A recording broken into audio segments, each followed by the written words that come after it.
오늘 우리에게 주신 하나님의 말씀은 출애굽기 14장 26절에서 31절입니다.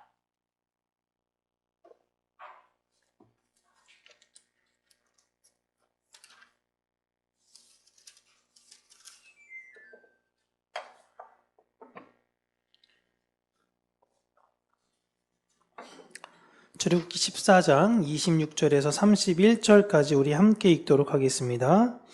여호와께서 모세에게 이르시되 내 손을 바다 위에 내밀어 물이 애굽 사람들과 그들의 병거들과 마병들 위에 다시 흐르게 하라 하시니 모세가 곧 손을 바다 위에 내밀매 새벽이 되어 바다의 힘이 회복된지라 애굽 사람들이 물을 거슬러 도망하나 여호와께서 애굽 사람들을 바다 가운데 엎으시니 물이 다시 흘러 병거들과 기병들을 덮되 그들의 뒤를 따라 바다에 들어간 바로의 군대를 다 덮으니 하나도 남지 아니하였더라.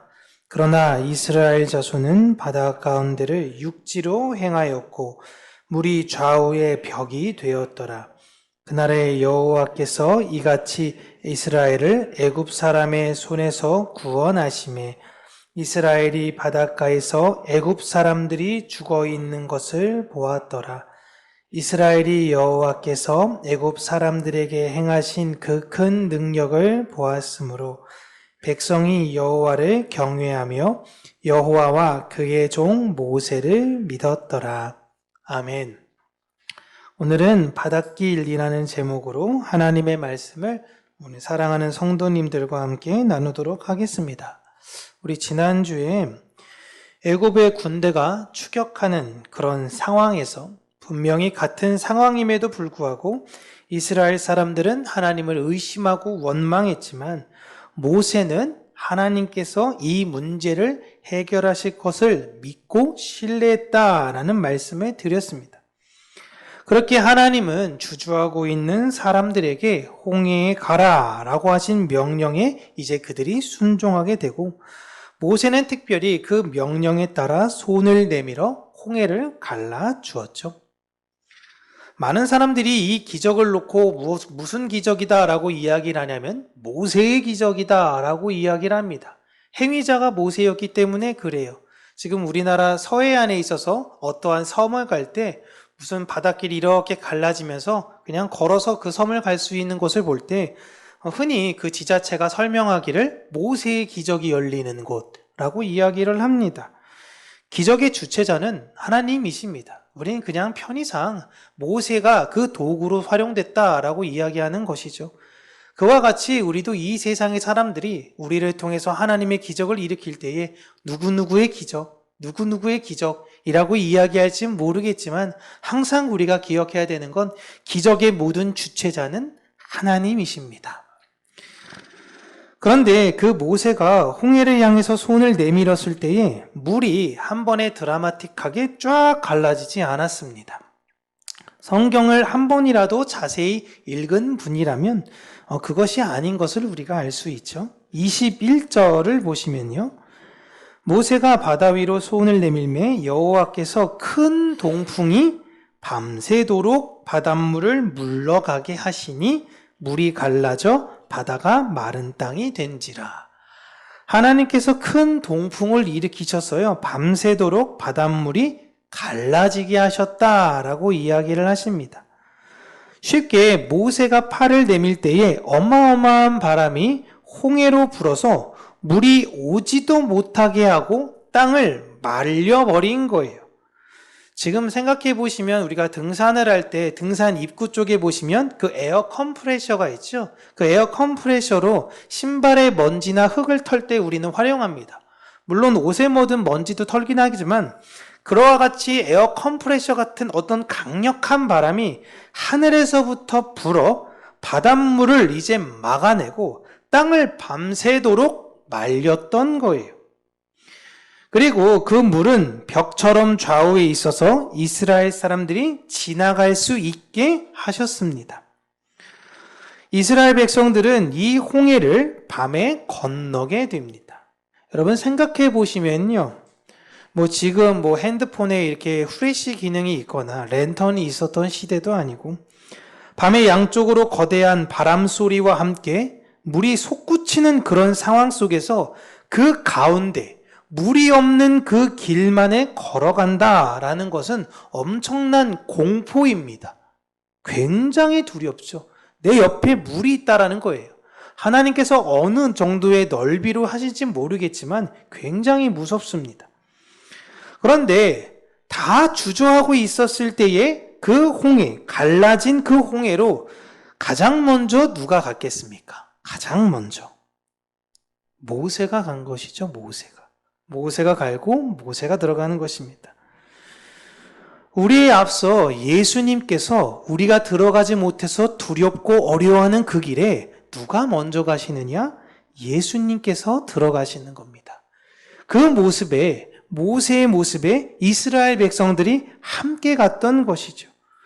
예수님께서 가셨던 그곳에 우리가 함께 가는 것입니다. 예수님이 가는 그 길은요, 황금길이 아닙니다. 그런데 그 길은 생명길입니다. 교회가 가야 하는 길은 아주 좋은 길, 아주 멋진 길이 아니에요. 예수가 들어가신 그 길입니다. 우리가 이제부턴 누굴 바라보며 걸어가야 되는가? 예수를 바라보면서 걸어가야 한다라는 것입니다. 그리고 나서 26절에 보시면 하나님께서 해가 떠오르게 하시고 모세에게 다시 손을 바다로 내밀어서 물이 다시 하나로 합치게 하라라고 하시죠. 그렇게 모세가 손을 바다에 내미니까 바다가 원래대로 돌아옵니다. 그렇다는 것은 지금 이스라엘 백성들은 다 바다를 건너가게 되고 맨 마지막으로 이제 누가 홍해를 건너가게 되었느냐라면 그것도 모세예요. 그 위험하고 두렵고 무서운 길을 모세가 가장 먼저 들어가고 그 길을 나올 때에는 가장 안전해 보이는 그 광야로 모든 사람들을 다 이동시키고 본인이 가장 마지막으로 그 자리를 나오게 되는 것입니다. 이게 사실상 리더의 모습이죠. 가장 위험해 보이는 장소에 가장 먼저 들어가고 가장 위험한 장소에서 가장 마지막으로 나오는 모습. 예수님께서는 그의 사랑하는 교회를 위해서 가장 먼저 험한 길을 들어가셨습니다. 그게 십자가의 길이에요. 그리고 가장 마지막으로 오시는 거예요. 이것이 우리를 위해서 보이시는 예수님의 모습입니다. 십자가를 먼저 지시고 그곳에 들어가시고 모든 십자가를 진 이들이 그 길을 다 건너고 나면 이제 마지막 최후의 심판이 일어나는 모습. 우리가 궁극적으로 기다리는 아멘 주 예수여 어서 오시옵소서 라고 기다렸던 그때의 그 모습을 하나님께서는 애굽과 이 이스라엘 백성들의 모습을 통해서 보여주고 계시는 것입니다. 하나님은 이렇게 구원의 여정을 그리고 상징적으로 보여주기 위해서 이러한 장면들을 보여주시는데 이스라엘 백성들이 그 홍해길, 바닷길을 들어가는 시간대를 보시면요. 밤에 그들을 지나가게 하십니다. 그들은 밤에 떠나서 결국엔 낮에 빛을 마주하게 되는 것이죠. 그렇게 밤에 그 바닷길을 지나서 광야에 도착하게 되니 해가 다시 떠오르기 시작하는 것입니다. 그리고 그 비친 해가 떠오를 때에 하나님의 백성을 대적하는 자들이 그 물과 함께 죽음을 당하는 것입니다. 나를 두렵게 했던 그 대상들을, 내가 어려워했던 그 문제들을 하나님께서 해결하심을 지금 보여주고 계시는 거예요. 그리고 이젠 비로소 하나님의 백성들의 사역이 시작이 되는 것입니다. 참 성경은 여러 가지 의미를 우리에게 동시적으로 보여주고 있어요. 마치 지금의 모습은 최후의 모습을 보여주는 것 같습니다. 예수님께서 나팔 불고 오신 다음에 최후의 심판이 있어 이 지상에 있는 모든 사람들을 심판하시고 하나님의 선택한 백성들을 불러 일으키셔서 그분에 있는 공간에 두시는 마지막 모습을 보여주는 것 같은 것과 동시에 이제 하나님의 백성으로서 내가 세례를 받고 빛이신 예수 그리스도와 함께 광야의 여정을 시작하는, 마치 시작과 끝을 동시에 보여주고 있는 모습으로 우리에게 보여주시죠. 우리는 이제 신앙의 시작과 끝이 어떻게 되는지를 오늘의 장면을 통해서 보게 되었습니다. 우리는 오늘 내용을 통해서 우리가 무엇을 상고해야 되는가라는 것을 볼 때 우리가 두려워해야 되는 대상이 무엇인가라는 것입니다. 우리가 두려워하는 대상은 병거를 이끌고 나를 추격하러 오는 저 애굽의 군사들이 아닙니다. 우리 좌우에 있는 아주 높게 솟구쳐 올라온 바닷물을 두려워하는 것도 아닙니다. 아마도 더 많은 군대가 몰려오더라도 모세는 아마도 그들을 두려워하지 않았을 것입니다. 그리고 그 바닷길의 폭이 아주 좁더라도 모세는 두려워하지 않았을 것입니다. 이 문제를 하나님께서는 반드시 해결한다라는 믿음이 모세에게는 있었습니다. 이게 모든 교회의 삶의 방향성이에요. 문제 해결이 초점이 아닙니다. 믿음이 있어야 하는 거예요. 하나님은 말도 안 되는 상황을 우리에게 주셔서 그 문제에 급급하며 매달리게 만들지 않으셨습니다. 그 문제를 제공한 분이 그 문제를 어떻게 해결할 것인가, 그분의 역사, 그분의 일하심을 우리는 믿어야 한다라는 것입니다. 우리의 생각이 이렇게 전환되어져야 돼요. 예수님은 우리와 함께 계십니다. 우리는 예수님을 바라보며 그 길을 걸을 때에 그 좌우의 바닷물, 물의 길, 성령의 길을 걷는 사람들이에요. 우리는 이 세상의 문제를 하나하나 바라보며 두려워하는 사람들이 아닙니다. 이 문제는 하나님께서 해결하실 거예요. 그건 내가 속아낼 것이 아닙니다. 어떻게 해결하실지는 모르지만 하나님은 반드시 해결하십니다. 그래서 우리는 성경을 읽을 때에 세상 사람들은 잘 모르겠지만 내 안에 흔들렸던 믿음이 다시금 굳건해지는 것을 경험합니다. 아, 그렇구나. 하나님은 하시는구나. 하나님은 자신의 백성을 절대 놓지 않으시는구나. 그 말씀 안에서 우리 안에 잃어버렸던 혹은 우리 안에 연약해져 버렸던 내 믿음을 다시금 굳건하게 하셔서 아, 내가 상황을 바라보진 말아야지. 이 문제 어떻게 해결하려고 내가 전전긍긍하는 게 아니라 그 문제 넘어 이미 이 문제를 해결하신 하나님을 바라봐야지. 하나님을 믿고 하나님께 집중하셔야 된다라는 것입니다. 이걸 영적 훈련이라고 이야기하고 있는 거예요. 이 광야에서 이스라엘 사람들을 우리가 쭉 보시면 이제 앞으로도 계속 우리가 나누겠지만요. 눈앞의 문제에만 급급합니다. 애굽의 군사들을 보며 급급해했고 바닷길을 어떻게 들어가냐며 급급해하고 그 안에 문제에서 하나하나 문제에만 계속 급급해요. 물이 없으면 물을 달라, 먹을 것이 없으면 먹을 것을 달라, 고기가 없으니 고기를 달라. 늘 불평과 불만이 그 안에 사로잡혀 그 눈앞의 문제에만 급급한 그들의 연약함을, 때로는 이 모습이 나의 모습인 것을 우리는 발견하게 됩니다. 그러나 하나님의 목표는 그 문제 한 개 한 개를 해결해 주시려는 것이 목적이 아닙니다. 이러한 연약한 우리를 가나안으로 이끌고 가시는 것, 하나님의 나라에까지 이끌고 가시는 것, 그것이 하나님의 목표이세요. 그럼에도 불구하고 그들은 끊임없이 하나님께 불평을 합니다. 우리는 성경을 보면서요, 나의 모습을 마주해야 되는 거예요. 아, 내가 참 이렇게 믿음이 없구나. 이들은 왜 이렇게 믿음이 없을까라는 것이 아닌, 아, 나에게도 동일한 상황이 생기면 나는 도대체 어떻게 할까? 나는 이들보다 더 나은 믿음을 갖고 있을까? 내가 물을 3일 동안 먹지 않았을 때에 나는 도대체 하나님께 어떻게 반응할 것인가? 우리는 그러한 고민을 가지고 있어야 된다라는 것입니다. 제가 어렸을 때에 제 호기 어린 마음으로 유년부 아이들을 담당할 때에 이 본문에 관련돼서 아이들과 성경학교를 해야 될 때가 있었어요.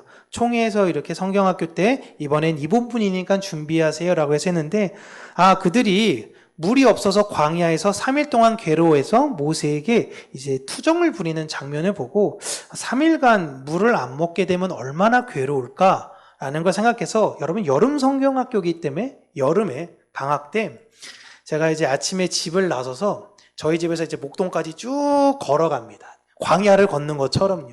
쭉 걸어가서요. 쭉 걷다가 오후쯤에 다시 집에 와가지고 이제 샤워하고 신었어요.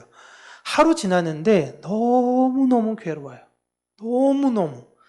하루예요. 하루도 안 됐어요. 하루도 안 됐는데 너무 괴롭더라고요. 목이 나중엔 너무 타는 것 같아요. 샤워를 하는데 이 샤워하는 물을 먹으면 반칙이겠지? 막 이런 생각을 하면서 제가 샤워를 했는데요. 첫째 날은 그렇게 참았습니다. 둘째 날 다시 아침에 밟고 가는데 굉장히 일어나기 싫었어요. 이미 아침에 목이 다 갈라집니다.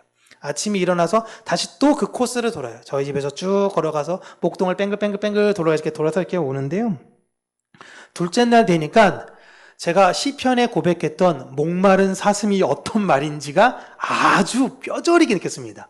목이 진짜 이게 여기가 기도가 붙어버릴 것 같아요. 여름에 땀은 계속 흘리는데 내 안에 있어서 이 수분이 보충이 되지 않으니까 너무 괴로운 거예요. 그리고 어떤 분이 물을 이렇게 바닥에 버리니까 하수도로 물이 이렇게 쫄쫄쫄쫄 흘러가더라고요. 제가 여러분 그 물 마실 뻔했어요. 너무 괴로워서. 이거 마실까? 물론 마셨다라는 게 아니라 그 정도로 힘들었다라는 겁니다. 그리고 집에 와서 제가 포기했습니다. 배고픔은 두 번째 문제예요. 갈증이 해결 안 되니까 배고픈 것도 너무 괴로운데 목에서부터 이 식도가 다 타들어가는 것 같은 거예요. 그리고 나서 그들의 말씀을 다시 보니 3일째 불만을 표했다. 물론 그들은 구름 기둥이 있어서 저보다는 좀 나았겠죠. 그런데 3일 동안 마시지 못했다면 충분히 이들이 불평할 수 있었겠구나 라는 측은지심이 발동이 됐어요. 어떻게 보면 좀 비겁한 거죠. 제 모습을 그대로 대입했을 때. 근데 그 너머에서 하나님을 바라볼 수 있는 믿음이 없는 것이 이들만이 아니라 실상 이 모습이 내 모습이구나 라는 것을 제가 아주 뼈저리게 깨달았습니다. 제가 우리 교회에서 이와 비슷한 훈련을 한번 했다고 말씀드렸나요? 제 창세기 이제 설교를 하면서 요셉이 감옥에 갇힌다라는 그 장면을 놓고 우리 교회 여기 우물 있는 거 아시나요? 폐수물 모아놓는 우물 같은 곳이 하나 있어요. 여기 나가시면 바로 있습니다. 여기 I believe I can fly라고 있는 문이 있는 데가 있는데 제가 거기 불을 다 끄고 한 얼마나 버틸 수 있을까라고 들어가서 잠깐 있었는데 몇십 분 되지도 않았는데 엄청 무섭더라고요. 괜히 막 거미가 몸을 기어댕기는 것 같고 막 별별 소리가 괜히 들리지도 않는데 그런 공포가 있었더라고요. 요셉이 있었던 환경과 굉장히 유사한 곳입니다. 저 감옥이. 우리는 성경을 피상적으로 보면서요. 참 믿음이 없네. 참 이 사람들이 연약하네. 왜 이렇게 하나님을 못 믿을까라고 생각하지만 실상 이 모습이 그러한 환난과 역경이 당하게 되었을 때의 내 모습이다라는 것입니다. 우리는 그때마다 다시금 하나님 내가 얼마나 연약한 사람인지 알게 해주셔서 감사합니다. 이젠 내가 내 힘과 내 생각으로 사는 것이 아니라 하나님을 믿는 믿음으로 살게 하여 주시옵소서. 이후에 좀 걷다가 또 불평하고 불만할 수도 있어요. 저도 마찬가지고 그게 우리의 연약한 모습입니다. 하지만 하나님께서는 우리를 반드시 이끌고 가신다라는 것입니다. 사람들은 당장의 어떠한 결과물을 바라보고 살아갑니다. 그러니까 삶이 계속적으로 불안할 수밖에 없고 두려울 수밖에 없는 거예요. 이스라엘 백성들은 그것에 대해서 두려움을 잊기 위해 자꾸만 어떤 기쁘고 즐거운 일을 만들어내려고 해요. 그게 있어야 내 두려움을 잊을 수 있기 때문에 그렇습니다. 그들이 모세가 시내산에 하나님의 말씀을 받으러 갈 때에 했던 것은 모세를 기다리지 못하고 자기들끼리 이 금송아지를 만든 다음에 이가 우리의 하나님이다 라고 칭하며 축제를 벌였던 것입니다. 그렇게 축제를 벌이고 소리를 지르고 노래를 부르고 춤을 춰야지 내 안에 있는 두려움을 감출 수 있는 거예요. 그게 이 세상의 두려움을 잊기 위한 모습들입니다. 여러분, 세상은 가면 갈수록 더 좋아지는 것 같고 더 많은 축제들이 지역 곳곳에, 세계 곳곳에 더 많이 일어나고 있습니다. 그런데 사람들의 모습은 어떻죠?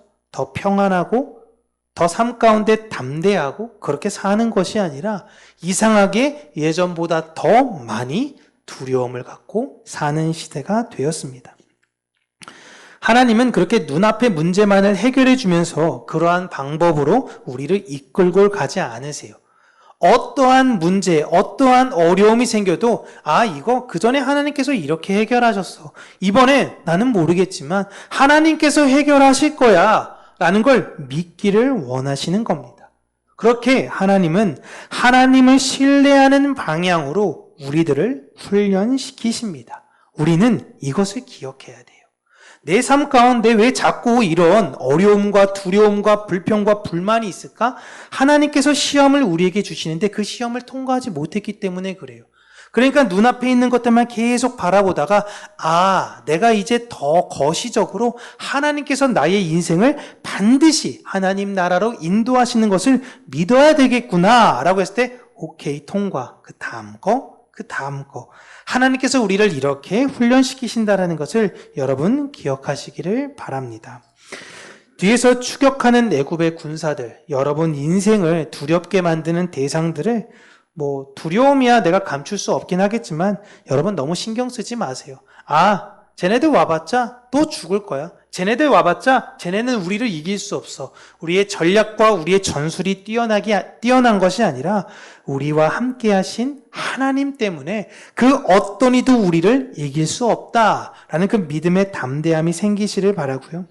우리가 바라봐야 되는 것은 뒤를 바라보며 좌우를 바라보는 것이 아니라 바닷길로 들어가신 그 예수님, 그 예수님을 바라보면서 그분을 따라 들어가시기를 바랍니다. 언뜻 볼 땐 그 길이 죽음의 길이 아닐까? 그 길로 들어가면 내가 어렵게 되지 않을까? 십자가를 지는 거 너무 힘들지 않을까? 하지만 필경 그 길이 생명의 길이라는 것을 여러분 믿으시기를 바랍니다. 기도하겠습니다.